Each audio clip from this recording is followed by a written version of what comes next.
Here's what happens when late-night television meets political retaliation, and it's more disturbing than you might think. When Jimmy Kimmel stepped back onto the Jimmy Kimmel Live stage this Tuesday after his extended summer vacation, he didn't just return with jokes. He came back swinging, armed with months of political ammunition that had been building up like a powder keg during his absence. The talk show veteran immediately launched into what can only be described as a comprehensive takedown of the whirlwind that was President Trump's summer activities. From the eyebrow-raising discussions about potentially hosting Ultimate Fighting Championship bouts right inside the White House, to the complete transformation plans for the prestigious Kennedy Center, Kimmel methodically dissected every headline-grabbing move that had emerged over the past 8 weeks. But here's where it gets controversial. Kimmel openly admitted that despite being on vacation, he found it virtually impossible to disconnect from the constant stream of Trump-related news. "He's like Ultron. He just keeps going," Kimmel declared to his studio audience, drawing a comparison to the relentless Marvel villain. "Every day it's something crazier than the next." This comparison raises an uncomfortable question. Are we witnessing unprecedented political behavior? Or has media coverage simply reached a saturation point where everything feels amplified? However, the evening's most explosive moment came when Kimmel addressed the elephant in the late-night television room, the shocking July announcement from CBS that The Late Show with Stephen Colbert was getting the axe.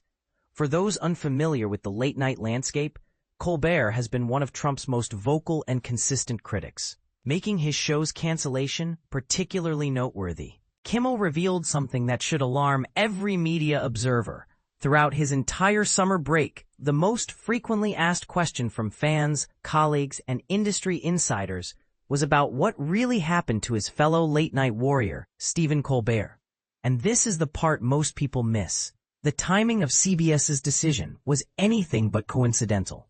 While the network executives publicly labeled the cancellation as purely a financial decision, claiming the show was hemorrhaging $40 million annually, the announcement came suspiciously close to Colbert's on-air mockery of CBS's parent company, Paramount. Specifically, Colbert had ridiculed Paramount for settling a massive $16 million lawsuit with Trump over a controversial 60-minute segment. The plot thickens further when you consider that just weeks after Colbert's cancellation, federal regulators mysteriously fast-tracked approval for an $8 billion merger between Paramount and Skydance Media, a deal the company had been desperately seeking. CBS, all of a sudden out of the blue, claimed The Late Show was losing $40 million a year, and then miraculously got FCC approval to sell their company, which is what they wanted, Kimmel stated, his tone dripping with skepticism. But here's where the story takes an even more chilling turn. Trump himself couldn't resist weighing in on Colbert's professional demise through his Truth Social platform in July, and his words should send shivers down the spine of anyone who values free speech.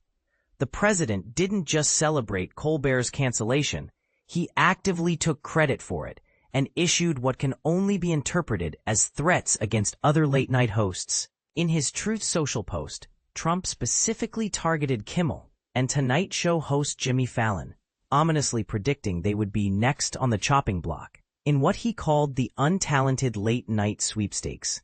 Even more disturbing, Trump explicitly stated he hoped he played a major part in ending Colbert's show. Kimmel's response was both defiant and deeply concerning. He labeled Trump's post as alarming and called out the president for being delicate. But his questions cut to the heart of a much larger issue about political intimidation in media. "Did we hurt your feelings?" Kimmel challenged. "You want us to be canceled because we make jokes about you? I thought you were against cancel culture." Then came the knockout punch. "When did you become so woke?" This exchange highlights a fascinating contradiction that deserves serious discussion. How can a political figure who has built his brand on opposing cancel culture simultaneously celebrate and claim credit for canceling critics? Is this hypocrisy, strategic politics, or something more dangerous? Despite the mounting pressure and implicit threats, Kimmel made it clear he has no intention of backing down. in a move that can only be seen as doubling down on his commitment to political commentary. He announced that his show will be temporarily relocating to New York City for a special week of tapings at the Brooklyn Academy of Music. The episodes, scheduled to air during the week of September 29th, will feature none other than Stephen Colbert himself as a guest, a booking that reads like a direct challenge to those who hoped his voice would be permanently silenced. "We have a lot to talk about," Kimmel promised, before delivering a line that perfectly encapsulates the current media climate. "If you're the White House intern in charge of strategically unplugging the president's TV, that'll be a good night to do it." Meanwhile, on what may be one of Colbert's final episodes of The Late Show, the host shared a moment with frequent guest John Oliver that was both celebratory and melancholic. The pair raised their glasses in a toast that acknowledged Oliver's remarkable 21st appearance on the show, while simultaneously highlighting the uncertain future of late-night television. Their synchronized toast, "To late-night shows while supplies last," serves as both a joke and a sobering reminder of how quickly media landscapes can shift when political pressure meets corporate interests. So here's the question that should keep media observers awake at night.